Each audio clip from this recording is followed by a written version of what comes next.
जय श्री राम। आज राजा दशरथ द्वारा किसी युद्ध में कैकेयी को 2 वर मांगने के लिए कहा गया था। जिस वर को उसने बाद में मांगने के लिए उनसे आदेश ले लिया था। आज कैकेयी अपने भरत को राजा एवं राम को 14 वर्ष वनवास जाना मांग लिया गया है। आगे कथा 5वें पाठ को देखते हैं। राजा दशरथ विलाप एवं वनवास की कथा को इस रामायण के माध्यम से Solanki family blog YouTube channel पे। अच्छा लगे तो आप सभी सब्सक्राइब भी करें। सीता माता और लक्ष्मण भाई तीनों के तीनों वनों में तरह तरह के कष्ट झेलते हुए, अभी आपने देखा किस तरह से माता सीता प्यास से व्याकुल हो जाती हैं और लक्ष्मण जी बड़ी मुश्किल से पानी ढूंढ कर लाके देते हैं। फिर आपने देखा भगवान माता सीता और लक्ष्मण जी के सहित विभिन्न ऋषियों, भारद्वाज ऋषि, वाल्मीकि और अन्य ऋषियों के आश्रम में जाते हैं, वहां उनके दर्शन पाते हैं। इस तरह से चलता रहता है। आखिर में वाल्मीकि जी के कहने पर चित्रकूट की ओर चल पड़ते हैं और चित्रकूट में निषाद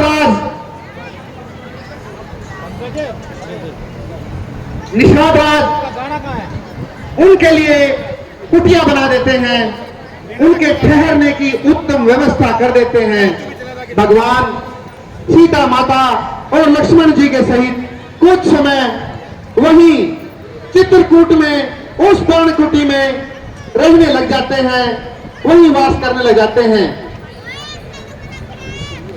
इसी तरह से उनके दिन व्यतीत होते हैं। उधर अयोध्या में जैसे ही भगवान ने अयोध्या छोड़ी, अयोध्या में बड़ा भयानक पेड़ आशा टूट गई, तकदीर फूट गई। सुमंत आबागे और सुमंत आबागे, राम पवन को चला गए, पर तेरे पैर अयोध्या की ओर जा रहे हैं। जब महाराज दशरथ पूछेंगे तो उनको क्या उत्तर दूंगा? दशरथ जी, ओ बूढ़े दशरथ जी, आज आपके मन में अग्नि जल रही होगी, सूख कर मुरझा रही, जिसकी आशा की कली।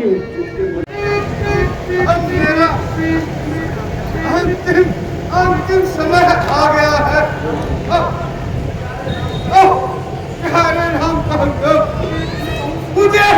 मुझे बहुत सता रहा है। मैंने जब तुम्हारे साथ जो अन्याय किया उसके लिए मुझे क्षमा करो।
महाराज जी, मेरा प्रणाम स्वीकार करो।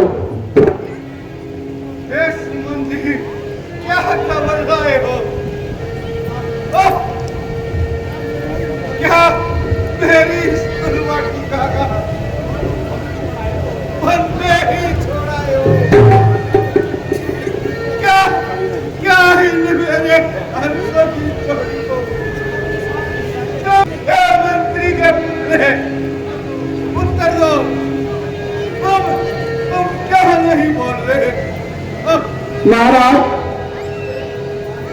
तो बड़े ही बुद्धिमान है, ऊंच नीच को जानने न करे।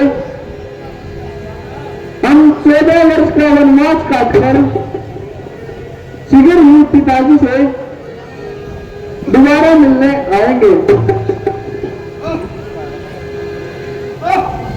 आगे भी सुनाओ सुमंत्री।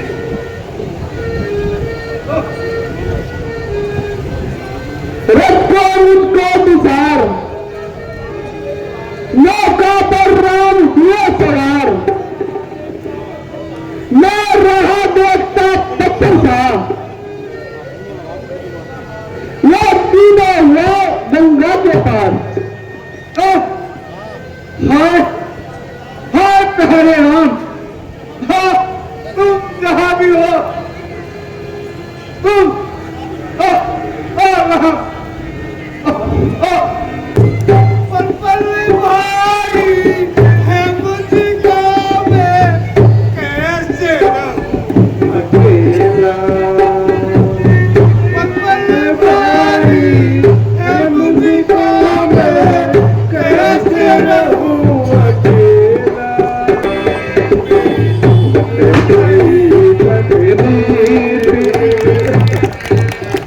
जोरदार तालियां,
विश्राम करो।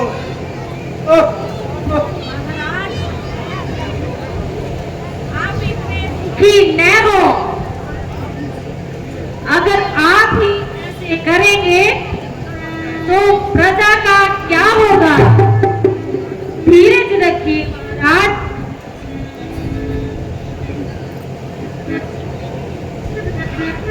बस बस वर्षों की लीला अब समाप्त होगी।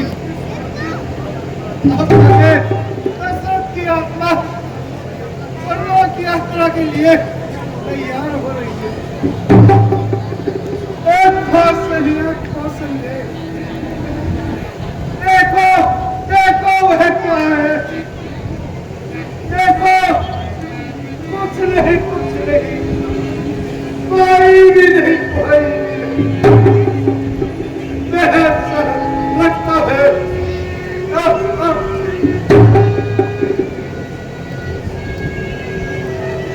महाराज धैर्य करो। होनी बल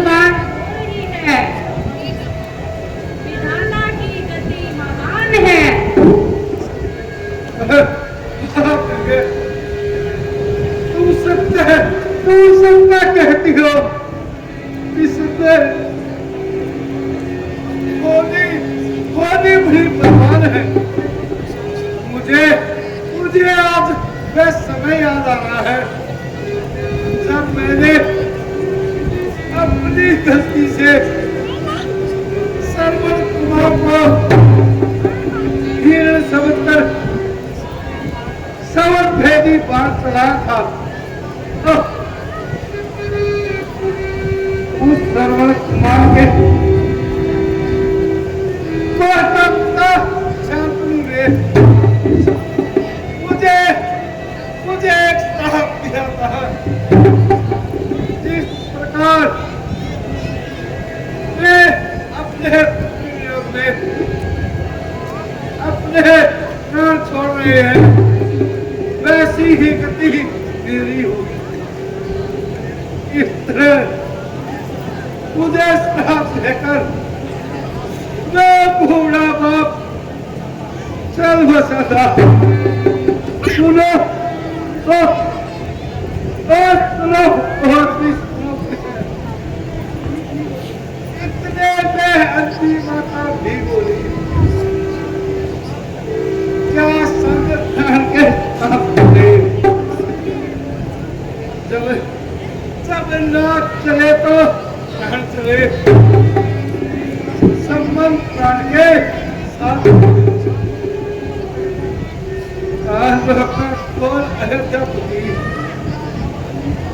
सुन रेखा अति का अभिशाप संस्कार अंधे का। अब दूसरा सुन अंधी का। इस तरह पति की लाश पड़ी है वही होगा अब तेरा। तेरी भी मिट्टी पड़ी रहेगी जब आएगा तेरा। कौशल्या देखो मुझे वो अपने पास बुला रहे हैं।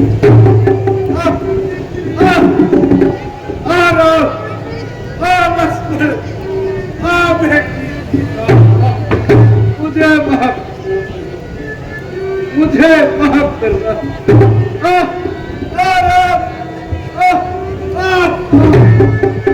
ऐसे समय में तो शांति से ही काम चलाना पड़ता है। क्या नीति के रोष के भरत जी का मुआ दीजिए। पृथ्वी पर जिसने जन्म लिया वही एक दिन मरता है। जो जलता है वो बुझता है, जो फलता है वह डरता है। कैसा घर कैसे घर वाले, जो निकलती हुई छाया है वह अपने रास्ते जाता है आता है, वही अपने रास्ते जाता है।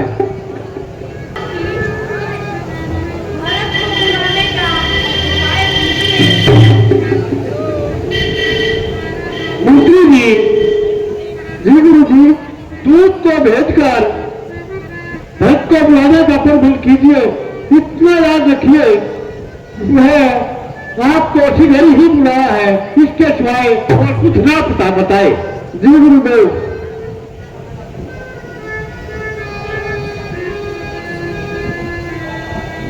द्वारपाल तुमने वशिष्ठ जी की आज्ञा सुन ली जी महाराज। तो जाओ और भरत जी को जल्दी ही बुलाकर लाओ। और अगर वे तुमने कुछ भी पूछे तो उन्हें केवल यही कहना कि उन्हें जल्दी ही बुलाया है।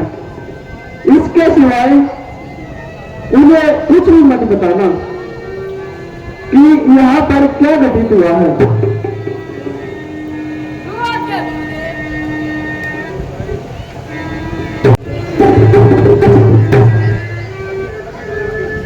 ब्रदर जी आज आप थोड़े उदास जान पड़ते हैं। हाँ भैया तो बड़ा विचार ठीक है। आज न जाने मेरा मन क्यों उदास हो रहा है। कुछ मुझे भी तो मालूम हो, इस उदासी का क्या कारण है भैया? तुम्हें क्या बताऊं भाई, मैं खुद इन स्वप्नों की माया नहीं जान पाया हूं। हाँ, किंतु इतना जरूर है कि कुछ ना कुछ अनर्थ जरूर घटा है।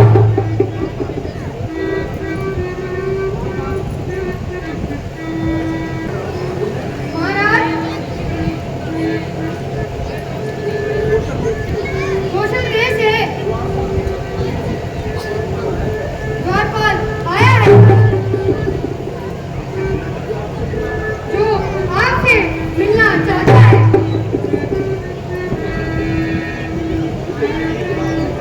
उसे शीघ्र बुला कर लाओ।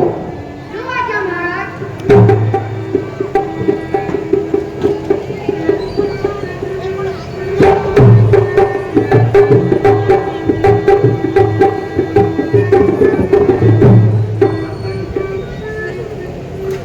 अन्नदाता की जय हो।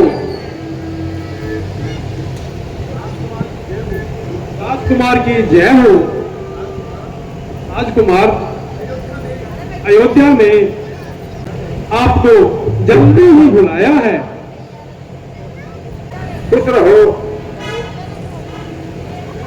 कहो हमें जल्दी ही क्यों बुलाया है। राजकुमार, मुझे इतना नहीं पता, बस आपको जल्दी ही बुलाया है। तीनों माताएं तथा पिताजी तो कुशल है। राजकुमार, आपको जल्दी ही बुलाया है।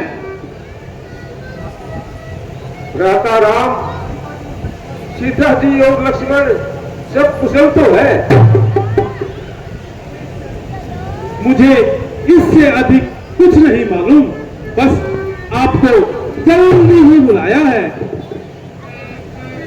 अरे भले आदमी, तू आदमी है या हैवान? मैं कहता हूं कि घर में सब कुशल है और जवाब देता है कि आपको जल्दी ही बुलाया है। हाँ हाँ महाराज, आपको जल्दी ही बुलाया है।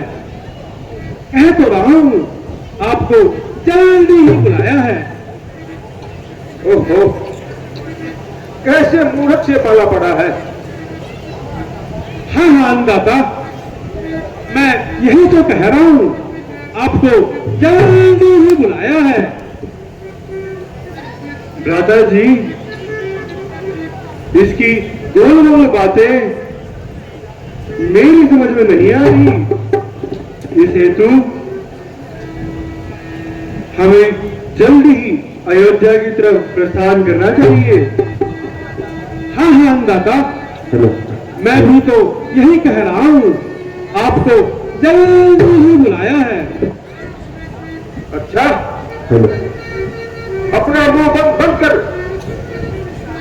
जी राजकुमार, इससे आगे अगर मैं कुछ कहूं तो मेरी गर्दन उड़ा देना, लेकिन आपको जल्दी ही बुलाया है।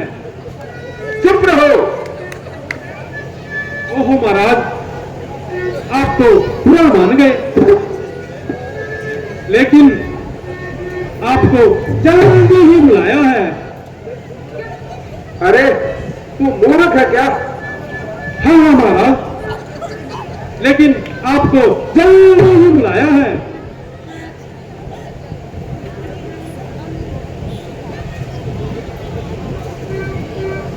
नाना जी, आपको छोड़कर जाने का मन तो नहीं करता, लेकिन इस मूर्ख ने तो हमें भ्रम में ही डाल दिया। हाँ हाँ महाराज, आपको जल्दी ही बुलाया है।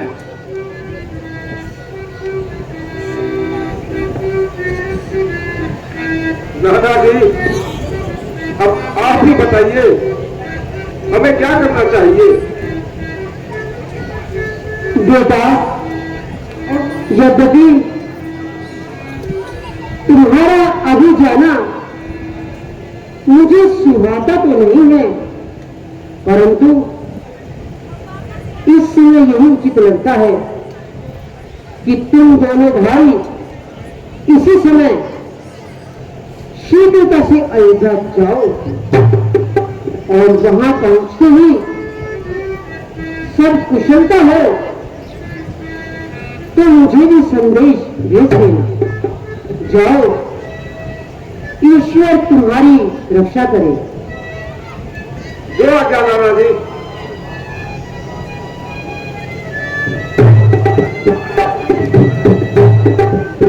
महाराज थोड़ा जल्दी चलिए, आपको जल्दी ही बुलाया है।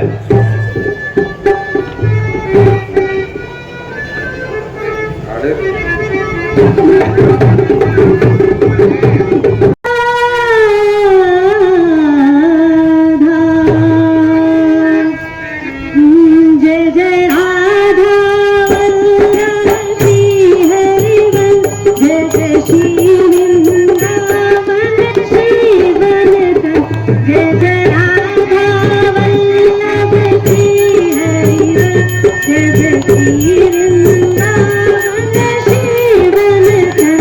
राधा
सा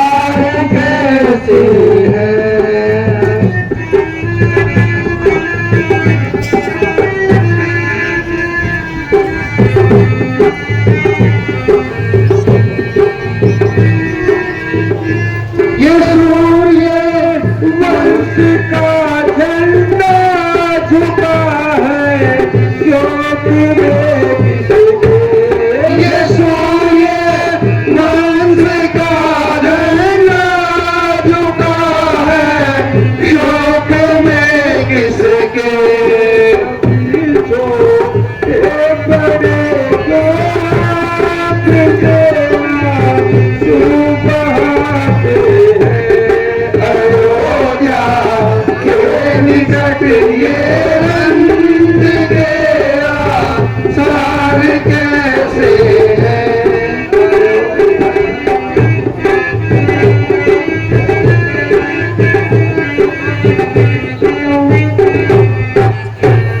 नगर में हर तरफ मातम ही मातम आता है मुझको, नगर में हर तरफ मातम ही मातम है नजर आता, अयोध्या के सभी बाजार कैसे है, अयोध्या के निकट ये रंग के आसार कैसे है।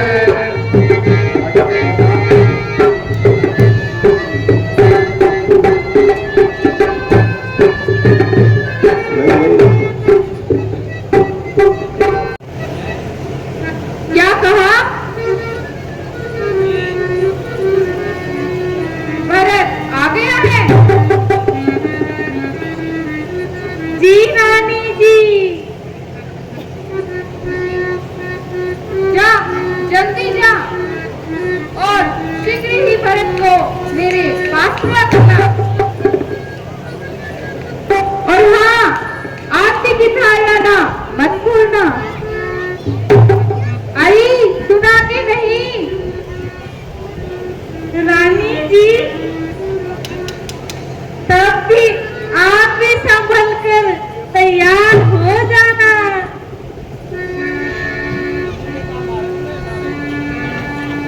लास्ट में दिए जब सारे खत्म। आओ बेटा, माताजी प्रणाम। फिर हो बेटा। तुमने आने में बड़ी देर कर दी बेटा। कहो, केकईपुर में सब कुशल मंगल तो है? हाँ माताजी, सब कुशल पूर्वक है। कहो, पिताजी के दर्शन अभी तक नहीं हुए। बेटा, पहले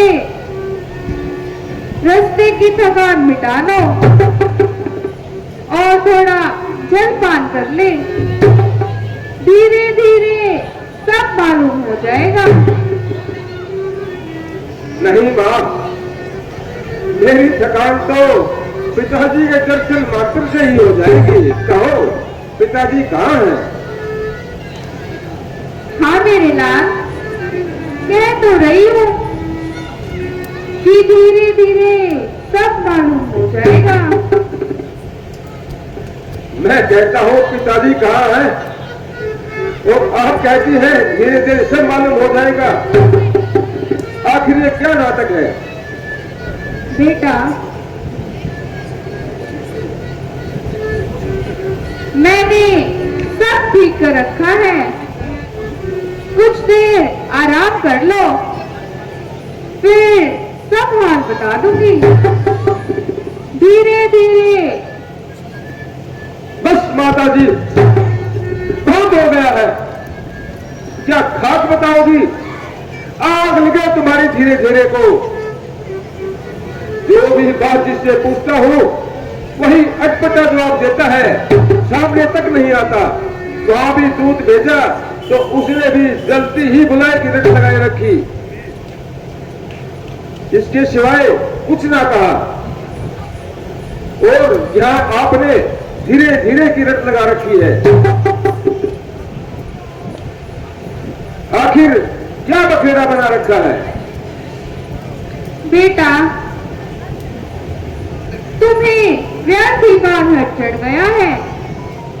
कह तो रही हूँ कि धीरे धीरे सब मालूम हो जाएगा।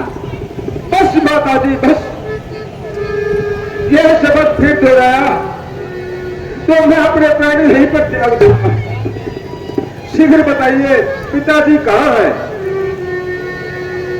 बेटा, शोक है कि तुम्हारे पिताजी अब हम सबको छोड़कर इस संसार से सदा के लिए चले गए हैं।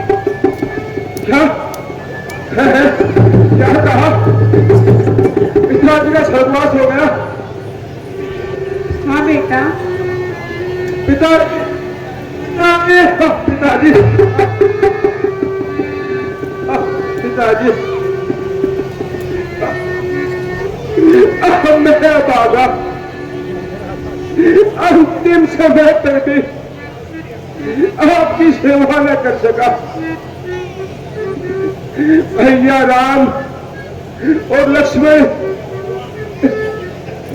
धन्य है जो आपकी सेवा में उपस्थित रहे,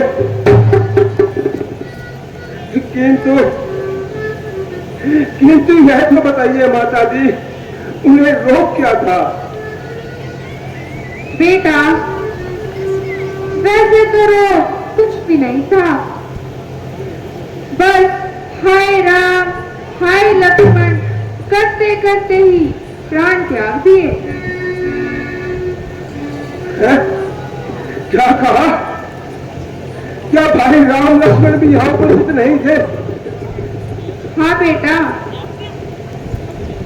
वे तो पहले ही वन को चले गए थे। उन्हीं के वियोग में तो महाराज ने प्राण त्याग दिए।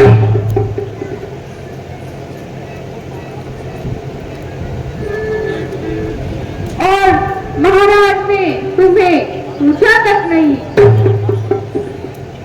हाय हाय, शाहनक चारों पुत्रों में से अंतिम समय पर भी उनकी सेवा में कोई भी नहीं रहा।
देखे कौन अब दिन अवस्था, देखे कौन अब दिन अवस्था, राम प्रिया जंगल का रस्ता, देखे कौन अब दिन अवस्था, राम लिया जंगल का रस्ता, मेरे है लक्ष्मण वीर पिताजी, मेरे लक्ष्मण वीर पिताजी, कौन बनावे वीर पिताजी, कौन बनावे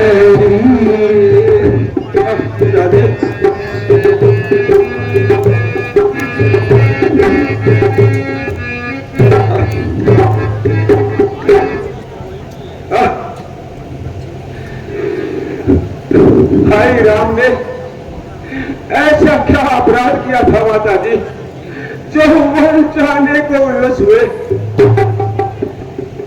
जरा स्पष्ट करके बताइए।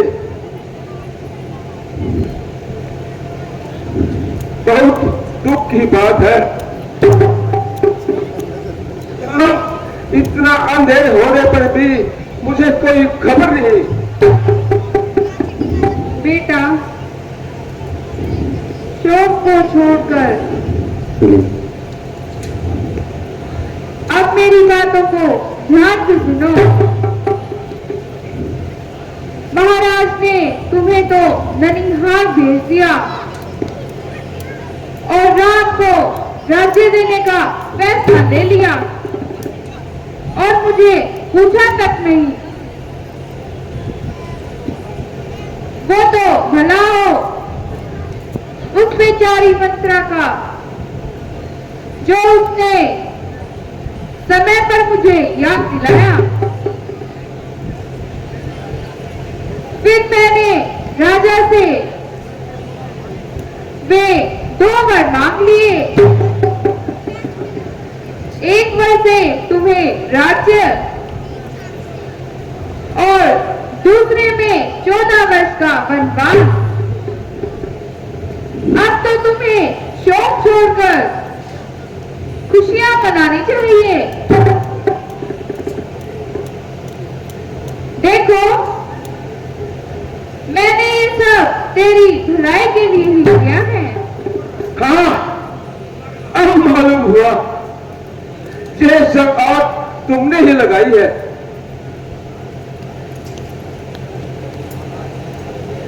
राजकुमार, रानी जी ठीक ही तो कह रही है।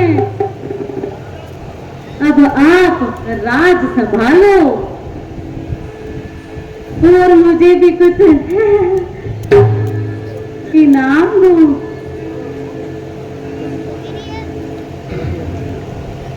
और दुष्ट आचार्यनी, तूने ही राम को वन भिजवाया है, तूने इस वंश का नाश करवाया है।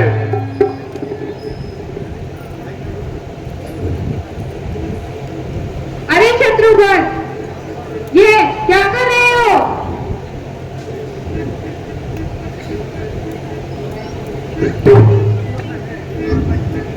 यदि माता की पदवी रखनी है तो दूर रहो।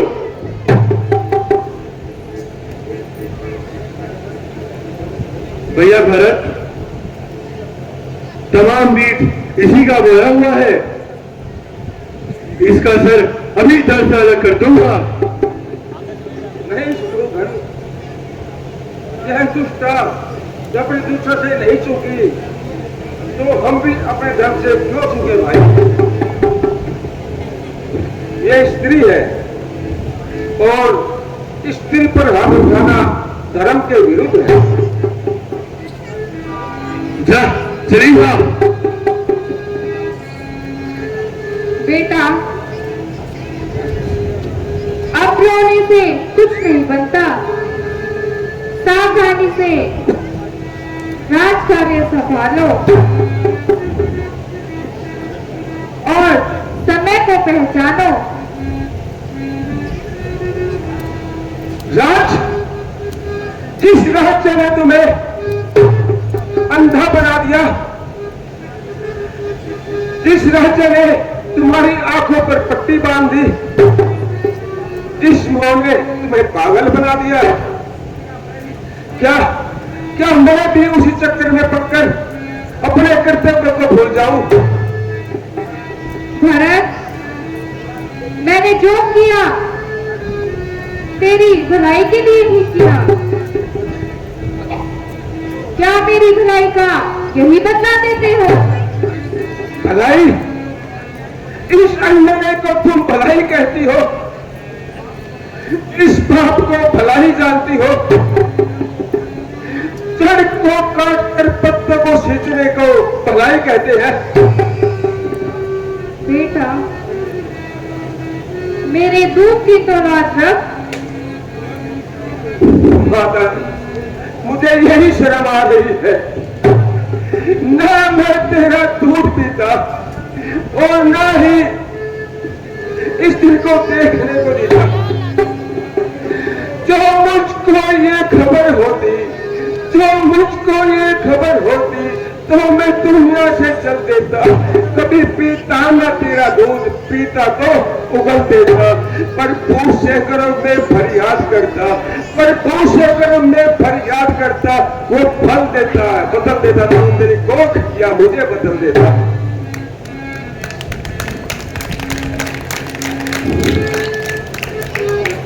अरे बाबले, मैंने तुझे घास दिलाया, दास बनने से बचाया, और तू मुझे ही समझा रहा है। मेरी समझ में कुछ नहीं आया। नहीं, आप रानी माफिए, यूं कहो तुमने उनको कलंक लगाया है। तुम विष भरी नागिन हो, दूर हो जाओ मेरी नजरों से। तो क्या मेरी मेहनत बेकार जाएगी?